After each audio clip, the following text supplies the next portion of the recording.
BRS working president KTR మాట్లాడుతున్నారు. Live చూద్దాం. Report of Central Empowered Committee appointed by Supreme Court of India.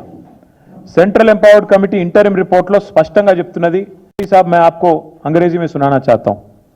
Central empowered committee जो कि supreme court से appoint किया गया, उन्होंने साफ साफ कहा कि in view of the seriousness of the violations and potential financial impropriety an independent investigation by any specialized agency may be ordered. This is the report, this is the recommendation of interim recommendation of the committee. Now I am demanding BJP, I am demanding Prime Minister Modi,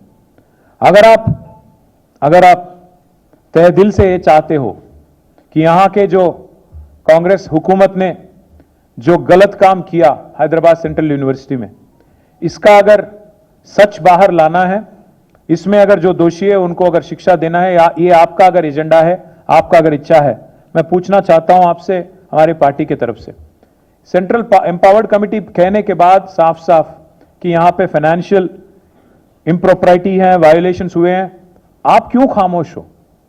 Bharat सरकार क्यों नहीं आगे आती है?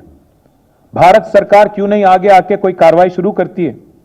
हमने तो चिट्ठी लिख दी, पूरे डिटेल्स के साथ साथ हर किसी को हमने चिट्ठी लिखी.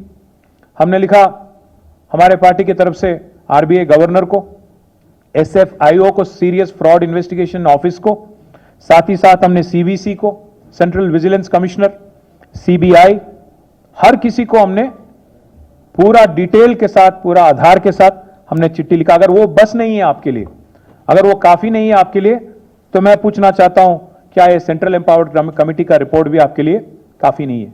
अगर मोदी जी और बीजेपी लीडर कार्रवाई नहीं शुरू करते हैं और इमीडिएटली अगर इस बारे में कोई कार्रवाई नहीं शुरू करते हैं और एक्शन इमीडिएटली स्टार्ट नहीं करते हैं, हमें तो और तेलंगाना जनता को यह मानना पड़ेगा कि आप बातों वाले पार्टी है, काम तो कुछ करते नहीं हो. आपने अप्रैल 2024 में भी काफी कुछ कहा, कुछ किया तो नहीं. आरआर टैक्स आपने कहा, कुछ हुआ नहीं. 25 में भी फिर एक बार आप कह रहे हो हमारे साथ हमदर्दी जता रहे हो. क्यों नहीं आगे आते हो? क्यों नहीं जांच शुरू कराते हो? ये हम मोदी जी से पूछना चाहते हैं. మోదీ గారిని మేము అడిగేది ఒకటే, 2024-2025 ఏప్రిల్లో అప్పుడొకసారి ఆర్ఆర్ ట్యాక్స్ అని, ఇప్పుడొకసారి హెచ్సిలో ఏదో జరిగిపోయిందని చెప్పి ఆవేదన వ్యక్తం చేయడం కాదు, లిప్ సింపతి కాదు మేము కోరుకునేది. మీరు నిజంగానే చిత్తశుద్ధిగా ఉంటే పర్యావరణం విషయంలో, ఈ పర్యావరణాన్ని కాపాడే విషయంలో వెంటనే సెంట్రల్ ఎంపవర్డ్ కమిటీ చెప్పినట్టుగా ఇండిపెండెంట్ ఇన్వెస్టిగేషన్ ఒక సుప్రీంకోర్టు జడ్జిని వేయండి, ఒక సుప్రీంకోర్టు జడ్జిని అపాయింట్ చేయండి. మీరు వెంటనే ఇన్వెస్టిగేషన్కి ఆదేశించండి. లేదా మీ చేతిలో ఉన్న సంస్థలు, ఆర్బీఐ ఉంది, ఎస్ఎఫ్ఐఓ ఉంది, సివిసి ఉంది, సిబిఐ ఉంది, investigation agency of your choice. We demand answers from central government, union government. You come forward. Congress वाले एट्ला कापाड़तारु, राहुल गांधी नोरिप्पडु. हम जब भी कोई आपत हो मैं आ जाऊंगा, రాహుల్ గాంధీ చెప్పిన డైలాగ్. మీకు ఆపద ఉంటే నేను వస్తా. రోహిత్ వేముల ఘటన జరిగినప్పుడు 2 సార్లు హైదరాబాద్ సెంట్రల్ యూనివర్సిటీకి వచ్చిన రాహుల్ గాంధీ గారు చెప్పిన మాట, మీకు ఎప్పుడు ఏ సమస్య ఉన్నా నేను వస్తా అన్నాడు.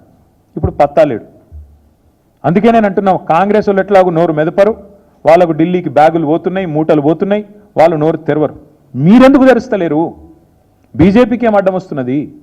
ఇంత స్పష్టంగా సెంట్రల్ ఎంపవర్డ్ కమిటీ చెప్పిన తర్వాత, వేలాది వృక్షాలు కులగొట్టినారని మీరే చెప్తున్న తర్వాత, అక్కడ జంతువులకు మరి జాగలేకుండా చేసి వాటి సావులకు కారణమవుతున్నారని చెప్పిన తర్వాత మీరెందుకు ఈ వెనక్కి పోతున్నారని అడుగుతా ఉన్నాం.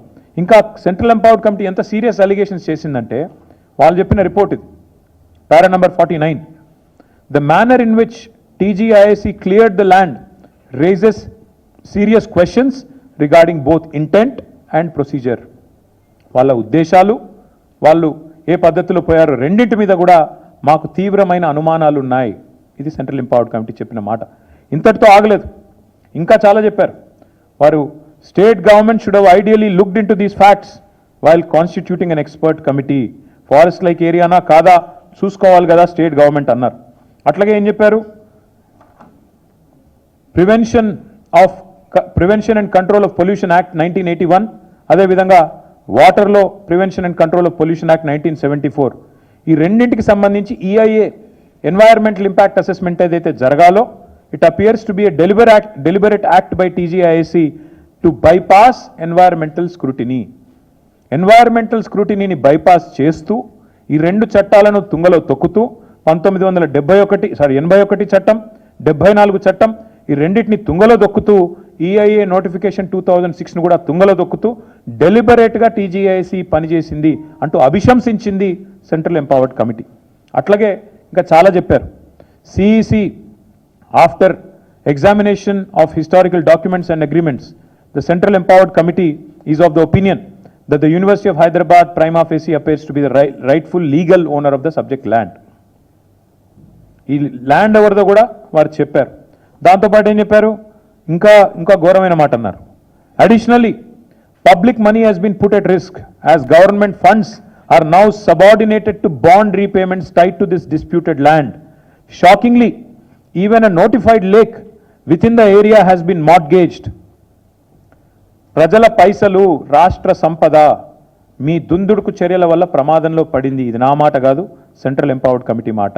ఇంకొక మాట అన్నారు, shockingly even a notified lake within the area has been mortgaged. ఎవడన్నా ప్రపంచంలో చెరువును తాకట్టు పెడతాడండి? నాకు అర్థం కాదు. రేవంత్ రెడ్డి లాంటి పిచ్చి సన్నాసి తప్ప ఒక చెరువును తాకట్టు పెట్టే విధవ ప్రభుత్వం అయితే ప్రపంచంలో ఏది ఉండదు, ఒక రేవంత్ రెడ్డి ప్రభుత్వం తప్ప. అది కూడా చెప్పింది సెంట్రల్ ఎంపవర్డ్ కమిటీ. అట్లాగే వారు చెప్పిన మాట, these actions call for investigation by a specialized agency, immediate judicial intervention and corrective steps to review and corrective steps so that issue of ownership of the